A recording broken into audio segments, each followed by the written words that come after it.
Hello, my name's Jayne Lunn and I play Pat Jones, the mother in the film Mical. You okay? Mike had a spelling test yesterday. Oh yeah? Said he copied all the words from the boy next to him. That's showing some initiative, right? He got 0, Peter. Even though he copied, he still got 0.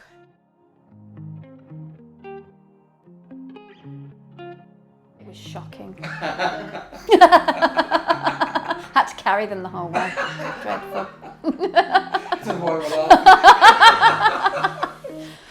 It was hard.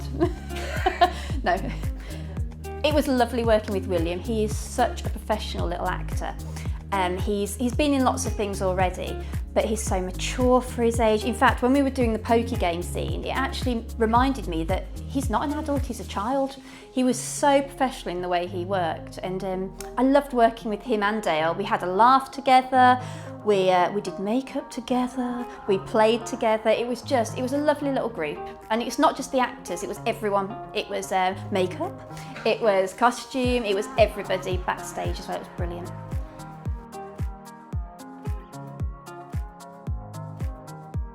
I was surprised, mainly because he was so professional.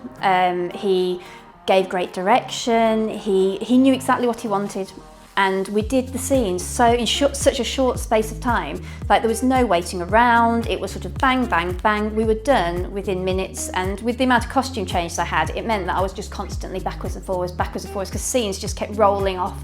And we in fact, one day we actually cut before we had to, which is unheard of.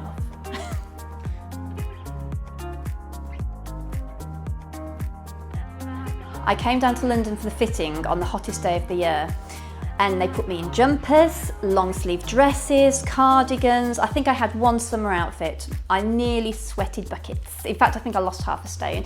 I must have had over 20 costume changes in the space of, oh gosh, is it a 20 half an hour film?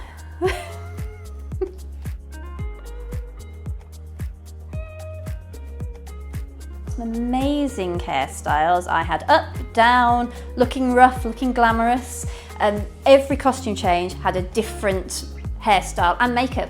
So we had glamorous Pat, we had bags under eyes Pat, we had tearful Pat.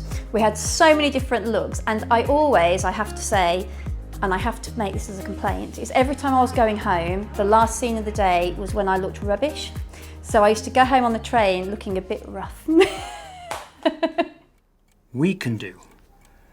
I was rather hoping you might have done something to help.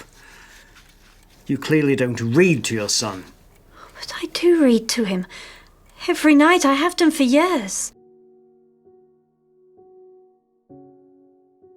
Now, the most challenging scene, I think, was when I was comforting Mical, because I found it so emotional, really, where he's crying on the floor, having his little outburst, and I have to go and console him. And it was just, being a mum myself, I've got a little 4-year-old, and I just thought, what would it be like if that was my little girl? I could not imagine.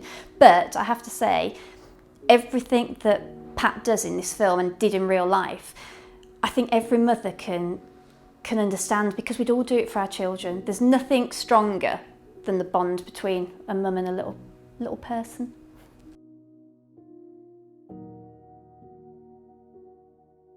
Right, now I can't really say it's my favourite scene, because even though I loved making this film, I found it quite emotional doing it, but I think my favourite bit has to be at the end, where I'm talking to the headmaster and convincing him to help me, really, to get my child in the school. It's where I've become more conscious of myself. I know what I'm doing now, and it's the telling him what he needs to do to make things better. It's like there was lots of scenes in there where I'm comforting Mike, and they were lovely emotional scenes, but I found the last scene the most poignant, where something has to be done, which is what it does need to be done.